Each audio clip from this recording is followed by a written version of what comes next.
Merci. Il s'agit d'une attaque massive de roquettes du Hezbollah plus tôt dans la journée. Images de Kiryat Shmona et les forces de défense israéliennes ont intercepté d'autres roquettes du Hezbollah au-dessus du sud du Liban au cours de la dernière heure. Le Hezbollah a de nouveau défié Israël au pire moment possible pour la vitrine diplomatique de Donald Trump. Alors que Donald Trump affirmait que les États-Unis étaient engagés pour la paix, le groupe soutenu par l'Iran a montré que la partie la plus difficile n'était pas de signer le papier, mais de faire obéir les alliés de Téhéran sur le terrain.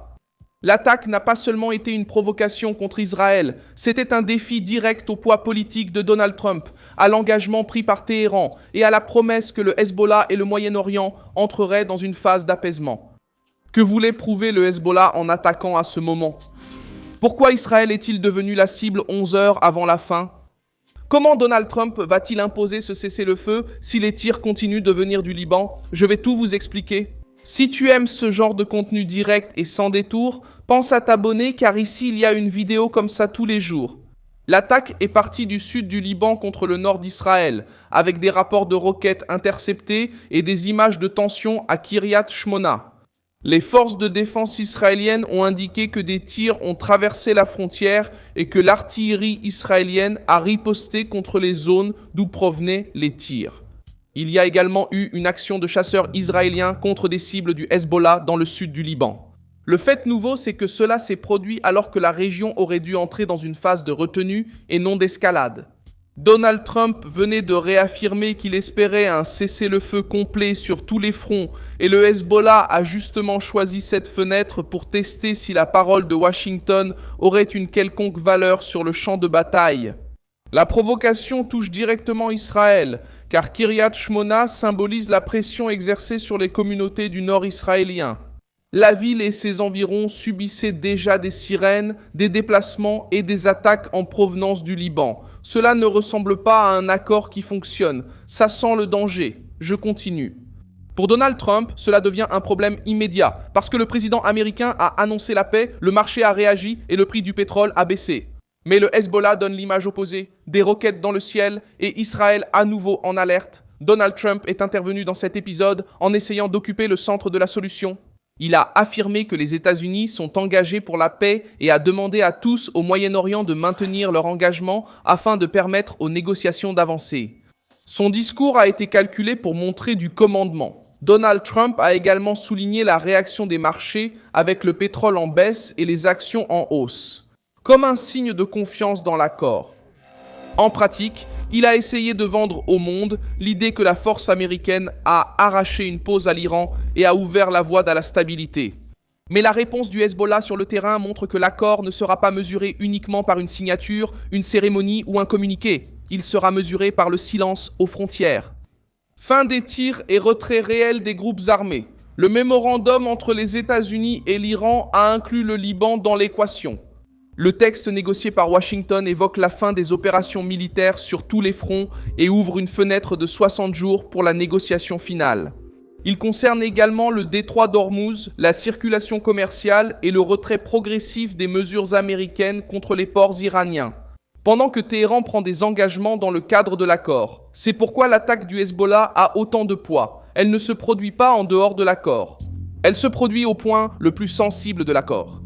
Si le Hezbollah continue de lancer des roquettes, Trump doit montrer que l'Iran a suffisamment d'influence pour contrôler ses alliés, ou que les États-Unis ont assez de poids pour imposer des conséquences. Mojtaba Khamenei est également entré en jeu en admettant qu'il avait autorisé le mémorandum, même s'il a dit qu'il avait une opinion différente. La lettre envoyée aux Iraniens a tenté de protéger le régime. En privé, il a affirmé qu'il avait donné la permission parce qu'il avait reçu des garanties du président Massoud Pezeshkian et d'autres membres du Conseil suprême de sécurité nationale que les droits de l'Iran et de ce qu'on appelle le front de la résistance seraient préservés.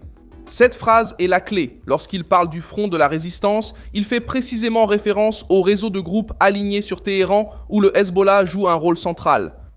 Par conséquent, lorsque le Hezbollah agit au Liban, la question qui se pose est simple. Était-ce de l'indiscipline ou une pression calculée pour prouver que la résistance veut garder sa place ? La lettre de Khamenei a aussi servi d'avertissement en Iran. Il a dit que de futures négociations en face à face avec les États-Unis ne signifient pas accepter la position de l'ennemi. Cela montre le malaise du régime. Téhéran essaie de présenter l'accord comme une victoire personnelle, pendant que Trump présente le même accord comme le résultat de la pression américaine. Ce choc de version était déjà attendu. Le problème, c'est que lorsque le Hezbollah tire des roquettes, la propagande iranienne devient plus compliquée. Si Téhéran dit qu'il a préservé le front de la résistance, il doit expliquer pourquoi ce front menace le cessez-le-feu au moment précis où le régime a besoin de gagner du temps et d'alléger la pression économique. Si Téhéran dit qu'il contrôle la situation, il doit démontrer ce contrôle. Israël a réagi en maintenant la logique de sécurité dans le sud du Liban. La tension avec Washington apparaît parce que Trump veut mettre fin à la guerre et pousser l'accord vers la phase finale. Tandis qu'Israël veut des garanties strictes avant de retirer ses soldats des zones qu'il considère nécessaires pour protéger sa population. Cette différence crée une dispute délicate. Trump veut un cessez-le-feu complet. Israël veut empêcher le Hezbollah de profiter du cessez-le-feu pour se réorganiser. Le Hezbollah veut transformer le retrait israélien en victoire politique.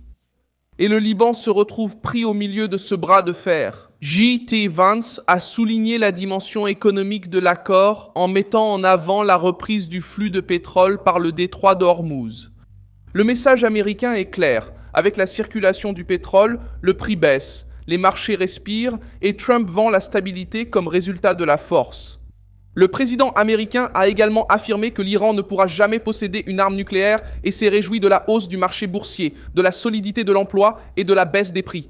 L'attaque du Hezbollah gâche cette vitrine car elle ravive le doute sur la durée de la paix. Le pape Léon XIV a également salué la voie du dialogue entre les États-Unis et l'Iran et a appelé à la confiance mutuelle au Moyen-Orient. La réaction du Vatican a donné un poids symbolique à l'accord et a aidé Trump à montrer que la pression pour la paix dépassait la politique américaine. Malgré cela, l'attaque venant du Liban montre que les éloges religieux, un marché animé et une signature diplomatique ne suffisent pas lorsque des groupes armés opèrent encore à la frontière. La paix annoncée doit passer l'épreuve des roquettes. Le Hezbollah a attaqué alors que le monde suivait les négociations, ce qui a rendu ce geste offensant pour l'accord et Donald Trump. Le défi maintenant est de transformer le cessez-le-feu en un ordre réel. Le Hezbollah ne veut pas paraître vaincu. L'Iran essaie de défendre son image intérieure tout en acceptant de discuter avec les États-Unis. L'attaque contre Israël, 11 heures avant le dernier jour, laisse la question qui dérange le plus Washington. Qui contrôle vraiment cette trêve ? La signature des présidents ou les roquettes du Hezbollah? Je suis Milson Alves, Global, et mon objectif est de vous tenir bien informés avec la vérité chaque jour. Les liens vers les actualités se trouvent dans la description de la vidéo. Laissez un like sur cette vidéo, abonnez-vous à la chaîne, et à la fin, jetez un œil aux commentaires pour être encore plus engagé avec la communauté Milson Alves.